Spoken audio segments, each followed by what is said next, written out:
రైతు సంక్షేమానికి, రాష్ట్ర ఆర్థిక ప్రగతికి కీలకంగా నిలుస్తున్నటువంటి వ్యవసాయ శాఖకు 2025-26వ సంవత్సరం వార్షిక బడ్జెట్లో మొత్తం 12,401.58 కోట్లు ప్రతిపాదిస్తున్నాం. ఉద్యాన శాఖ, ఉద్యాన రంగంలో పెట్టుబడులు పెట్టడం అంటే రాష్ట్ర భవిష్యత్తుకి పెట్టుబడి పెట్టడమే అన్న గౌరవ ముఖ్యమంత్రి గారి ఆలోచనలకు అనుగుణంగా రైతుకు మెరుగైన ఆదాయం పొందడానికి ఉద్యాన పంటల ఉత్పత్తి, ఉత్పాదకత, నాణ్యతను పెంచే లక్ష్యంతో ఉద్యాన శాఖ ప్రాధాన్యత కలిగినదిగా ప్రభుత్వం గుర్తించింది. రాష్ట్రంలో ఉద్యాన పంటలు 45.57 లక్షల ఎకరాల్లో సాగుతో 365.92 లక్షల మెట్రిక్ టన్నులు ఉత్పత్తి నమోదైంది. దేశ పంటల ఉత్పత్తిలో రాష్ట్రం 16% వాటంతో ప్రథమ స్థానంలో నిలిచింది. ఆంధ్రప్రదేశ్ జిఎస్డిపిలో 2024-25 మొదటి అంచనాల ప్రకారం వ్యవసాయ రంగంలో జీవీఏ 5,19,485 కోట్లు కాగా అందులో ఉద్యాన శాఖ ద్వారా 1,52,950 కోట్లు మరి అందించింది. అనగా వ్యవసాయ రంగంలో ఉద్యాన రంగం జీవీఏ వాటా 29.44% అని చెప్పి తెలియజేస్తున్నాను.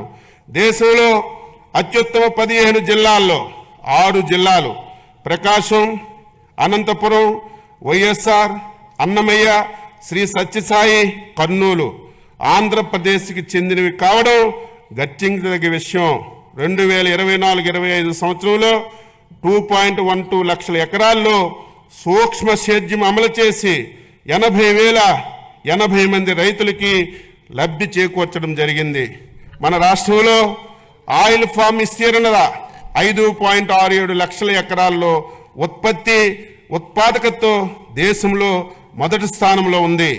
2024-25 సంవత్సరంలో 42,620 ఎకరాల్లో ఆయిల్ పామ్ తోటల సాగు చేపట్టగా 16,985 మంది లబ్ధిదారులు ఇందులో చేరారని చెప్పి తెలియజేస్తున్నాను.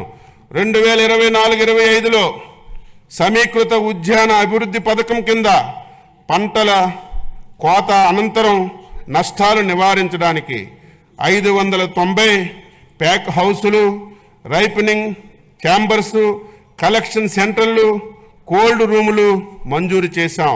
2024లో సంభవించినటువంటి వివిధ విపత్తుల్లో నష్టపోయినటువంటి 27,436 మంది ఉద్యాన రైతులకు 43.70 కోట్ల ఇన్పుట్ సబ్సిడీ అతి తక్కువ సమయంలో విడుదల చేశాం. గత ప్రభుత్వ హయాంలో మే 24 సంభవించినటువంటి వడగండ్ల వాన, అధిక వర్షాలకి నష్టపోయినటువంటి ఉద్యాన పంటలకి 4.31 కోట్లు జనవరి 2025లో విడుదల చేశాం.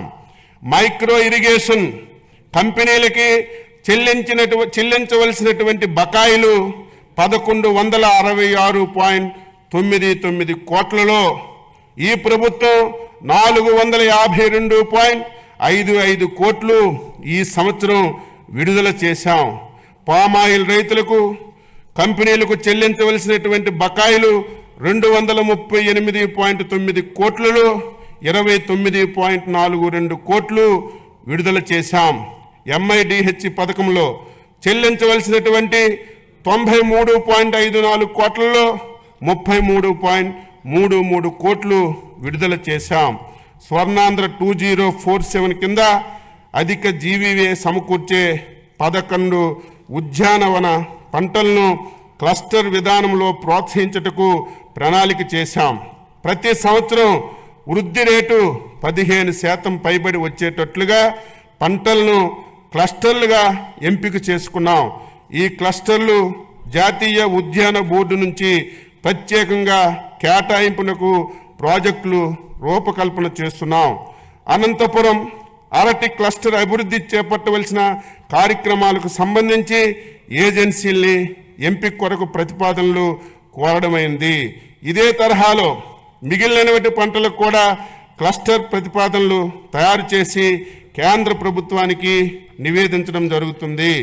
ఇందులో భాగంగా చిత్తూరు, అన్నమయ్య, తిరుపతి జిల్లాల్లో మామిడి క్లస్టర్, శ్రీకాకుళం, ఎస్ఎస్ఆర్, మన్యం జిల్లా జీడి మామిడి క్లస్టర్ గాను, శ్రీకాకుళం, తూర్పుగోదావరి, కోనసీమ జిల్లాల్లో కొబ్బరి క్లస్టర్ గాను, ఏలూరు, తూర్పుగోదావరి జిల్లాలో పామాయిల్, కోకో క్లస్టర్లుగా, గుంటూరు, ప్రకాశం జిల్లాల్లో మిరప క్లస్టర్లుగా అభివృద్ధికి ప్రతిపాదనలు తయారు చేయడమైంది.